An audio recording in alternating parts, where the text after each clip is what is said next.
20 साल की सजा पूरी करके बाहर आया एक कैदी एक रेस्टोरेंट में बैठकर नाश्ता कर रहा था। अचानक बाहर कई पुलिस गाड़ियां आकर रुकी और पूरे रेस्टोरेंट को घेर लिया। पुलिस को पूरी तैयारी में देखकर जैक को तुरंत समझ आ गया कि कुछ गड़बड़ है। उसने जल्दी से रेस्टोरेंट के अंदर नजर दौड़ाई। अंदर सिर्फ एक बुजुर्ग कपल 8 और 2 बच्चे थे। उसी पल उसे साफ हो गया कि पुलिस उसी के लिए आई है। जैक घबराया नहीं। उसने चुपचाप अपना कांटा रखा और आराम से कुछ $100 के नोट निकालकर बिल चुका दिया। उसी वक्त 2 पूरी तरह हथियारबंद पुलिस वाले दरवाजा तोड़कर अंदर घुस आए।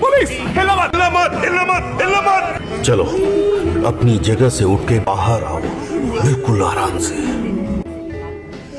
चलो अब उठाओ। लेकिन उन्हें नहीं पता था कि जैक एक रिटायर्ड जनरल रह चुका है और इन 2 अफसरों से निपटना उसके लिए कोई बड़ी बात नहीं थी। लेकिन जैक ने कुछ किया नहीं। उसने चुपचाप हाथ ऊपर कर दिए और गिरफ्तारी में पूरा सहयोग किया। उसे डर नहीं लग रहा था। असल बात ये थी कि वो इस छोटे से शहर में नया था और हालात समझना चाहता था। इसलिए उसने पहले जानकारी इकट्ठा करने का फैसला किया। पुलिस स्टेशन पहुंचने पर ऑफिसर केली ने उसे एक फॉर्म दिया और पर्सनल डिटेल्स पूछी। लेकिन जैक खामोश रहा और बस पुलिस स्टेशन की हर छोटी बड़ी चीज को ध्यान से देखता रहा। उसका ये रवैया चीफ एलन को गुस्सा दिला गया। उसने तुरंत ऑन ऑर्डर दिया कि जैक को डिटेंशन रूम में डाल दिया जाए। उसी वक्त डिटेक्टिव यैक्स बीच में आ गया। वो जैक को मीटिंग रूम में ले गया और गिरफ्तारी की वजह समझाई। पिछली रात शहर में एक बेहद बेरहम मर्डर हुआ था। पीड़ित को सिर के पीछे से 9 mm की 2 गोलियां मारी गई थी। मौत कंफर्म होने के बाद भी कातिल ने 2 घंटे तक बॉडी पर हमला किया और आखिर में उसे कार्डबोर्ड से ढक दिया। और आज सुबह एक गवाह ने जैक को क्राइम सीन के पास देखा था। इस वजह से जैक सस्पेक्ट बन गया था। पूरी कहानी सुनने के बाद जैक, जो अब तक चुप था, आखिरकार बोला, क्योंकि मैंने किसी को नहीं मारा, कम से कम हाल ही में तो नहीं,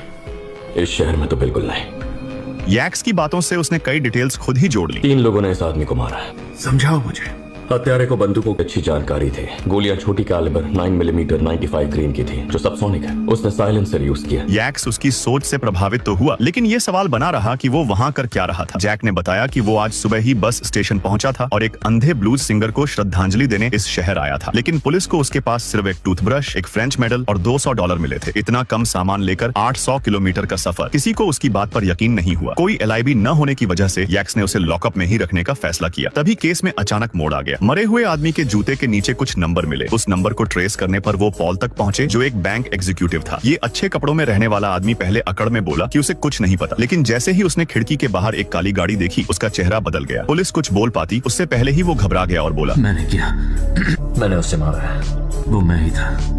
वो इतनी जल्दी कबूल कर रहा था कि केली के अधिकार पढ़ने तक को बीच में रोक दिया, जैसे जेल जाना ही उसका मकसद हो। यैक्स तुरंत समझ गया कि ये नकली कबूलनामा है, लेकिन उसने खेल खेलने का फैसला किया। उसने केली की तरफ देखा और पॉल को अरेस्ट कर लिया ताकि आगे की कड़ी खुल सके। नए सस्पेक्ट के आने के बाद यैक्स को एहसास हुआ कि जैक के साथ नाइंसाफी हुई है। वो उसे छोड़ने ही वाला था कि जैक ने खुद रुख बदल लिया। उसने ठंडे लहजे में कहा,